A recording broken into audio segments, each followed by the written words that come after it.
One of the most influential people for 2013, Edward Snowden released a holiday message to world leaders, the first time he's spoken out on video in months. The former contractor told governments they need to ratchet back the surveillance programs that have dominated headlines this year. Take a look. Privacy matters. Privacy is what allows us to determine who we are and who we want to be. The conversation occurring today will determine the amount of trust we can place both in the technology that surrounds us and the government that regulates it. Investigative journalist Glenn Greenwald has been entrusted with releasing some of the high-profile leaks by Edward Snowden over the past year, and he joins me now. We appreciate it, Glenn, for being here. And I want to tell our viewers there is a slight delay, so I'm just going to dive into our questions. Glenn, in that interview with the Washington Post, Snowden said his mission is already accomplished. So I wonder what your reaction was to that interview, and I wonder if you've spoken to him and when. Yeah, I'm in regular contact with him. I've spoken with him since the interview, and I think the point that he was making was that as a whistleblower, his objective was not, as some people have said, to destroy NSA capabilities or anything like that, which he easily could have done if that were his intention, but simply to inform his fellow citizens about what their government was doing in the dark so that a serious debate around the world could be provoked. And I think he feels like that debate has been provoked, and he's quite gratified by the choice that he made. Well, Glenn, a lot of people heard that interview, read it in the Washington Post, felt like he was spiking the football a bit because President Obama came out, seemed to suggest there were going to be some changes. Was that your perception? No, I don't think so. I mean, remember, over the past 10 days, a federal court has declared the principal program that we first exposed to be unconstitutional. The president's own advisory board, along with that court, have said that these programs, this program in particular, is not, contrary to the claims of Obama officials, any important function at all in terms of stopping terrorist attacks. And so, of course, there's a lot of indication recently, in particular, for Edward Snowden. But it wasn't spiking the football as much as it was saying, my goal is not what some people in the government have claimed it is, which is to destroy these programs. It instead is to do what a whistleblower should do, which is bring these programs to light so that people can debate whether or not they ought to continue. Glenn, Snowden has said his mission is accomplished. President Obama is going to come out in January and announce, it seems like, some changes. If he does announce changes, will Snowden stop leaking information? Will that be it? Snowden hasn't leaked any information for 6 months. He gave us all the documents that we have back in Hong Kong in June. And as journalists, we've been going through the documents that he furnished us back then in order to figure out which are the newsworthy stories and find the best and most accurate way to report them. So as a journalist, I'm not going to conceal newsworthy stories from the public. I'm going to continue to report them until each and every last newsworthy story is published. And I assume the New York Times, the Guardian, the Washington Post, ProPublica, the other outlets that have Snowden documents feel the same way. So just to be clear, Glenn, are you saying that whatever President Obama comes out and announces in January, you have more information to leak out that was provided to you by Edward Snowden? Oh, sure. There are a lot more NSA stories that are extremely significant about what the NSA has been doing to the American people and to the privacy rights of people around the world that have not yet been reported, that absolutely will be reported. There's nothing President Obama or the United States government can do to force us to conceal newsworthy stories. How could we call ourselves journalists if we sat on newsworthy stories? Of course, we're going to continue to report them, and there are a lot more to report. Well, Glenn, some people have looked at the journalists whom Snowden has chosen to give information to speak with. It's a select group of journalists. What do you say to your critics who say that you've become more of a spokesman for Edward Snowden?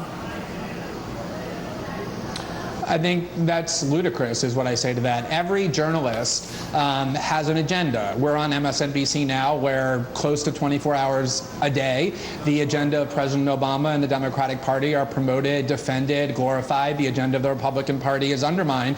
That doesn't mean that the people who appear on MSNBC aren't journalists. They are. I think every journalist has a viewpoint. My viewpoint is very clear. I don't hide it. It's that I think what Edward Snowden did is very admirable and heroic.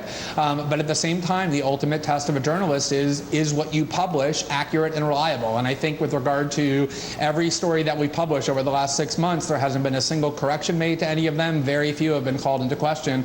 And I think that's the ultimate question when it comes to, is this journalism? Well, I think the point is not so much about MSNBC and what happens here, but more that sometimes when you talk about Edward Snowden, you do defend him, and some people wonder if that crosses a line. Sure, I do defend him, just like people on MSNBC defend President Obama and his officials and Democratic Party leaders 24 hours a day. Not everyone on MSNBC I don't make any bones does about that 24 hours a day. No, not everybody, but a lot of people on MSNBC do. And so, sure, I don't make any bones about the fact that I consider what Edward Snowden did to be quite heroic, just like I consider what Chelsea Manning did to be heroic, and Daniel Ellsberg, who's one of my political heroes. I, as a journalist, am very grateful when people sacrifice their own interests to come forward and bring transparency to the United States government. That, to me, is what journalism is about, and we need a lot of that in the United States. So I absolutely do defend what Edward Snowden does, and I don't pretend otherwise. In your conversations with him, Glenn, has he told you what his plans are? Do you expect him to be in Russia within the next year as you look forward? Well, his asylum is temporary asylum for a period of 1 year, so I believe it has another 8 months to go. It's been in the news recently that he has spoken about the prospect of obtaining asylum from other countries or from Russia as well. I think what he wants to make sure is that the United States government doesn't apprehend him and put him into prison for the next 40 years and we'll never hear from him again. So I think his goal is to obtain political asylum, whether that's from Germany or Brazil or Russia. I think remains to be seen. That's still being debated. And based on the fact that he is coming out and speaking out in these videos, what can we anticipate in this coming year? Will we hear more from him? Or is this sort of a one-time coming out given the recent developments, and is he going to go underground again?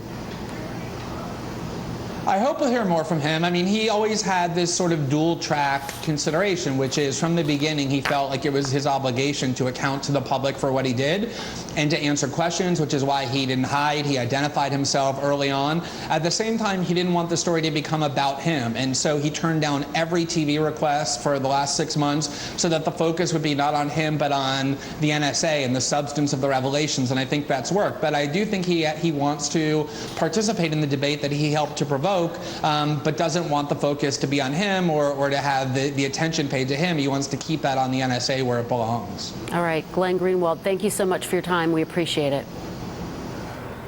All right, let's bring in our panel for more on spying, surveillance, and Snowden. Politico Deputy White House Editor Rebecca Cinderbrand and MSNBC.com Managing Editor Daphna Linzer. And we want to say, for full disclosure, her husband is Bart Gellman, the reporter who interviewed Edward Snowden and broke the story for The Washington Post. Thanks to both of you for being here. So, Daphna, I want to start with you. What was your reaction to what we heard from Mr. Greenwald?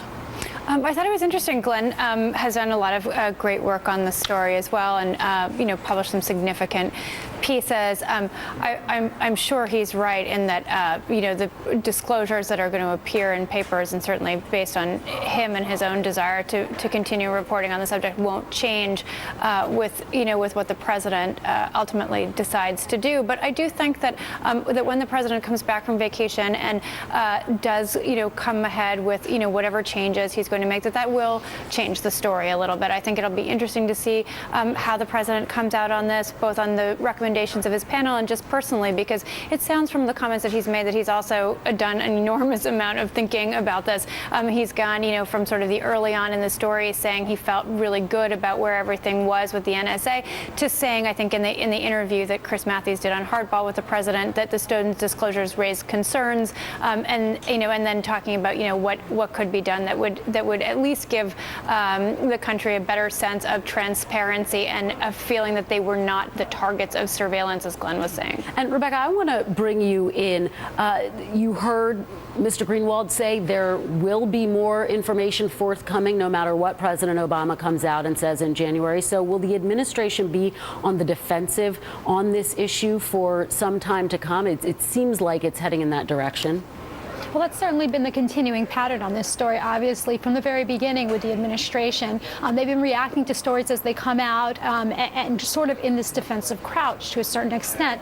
We have seen it also within the past few weeks. You saw with Judge Leon's ruling, as you saw when he said that the program was likely to be found unconstitutional, the telephone metadata monitoring program. And then just a few days later, the administration, of course, very quickly releases the recommendations, a list of 46 recommendations from the intelligence panel that was reviewing the NSA program, kind of an attempt to shift the narrative there. So we've seen this pattern time and again, and I'd expect it to continue. All right, and Daphne, we're almost out of time, but quickly, do you expect President Obama to come out and announce significant changes, or do you think he's going to just adapt a few of those 46 recommendations from his panel?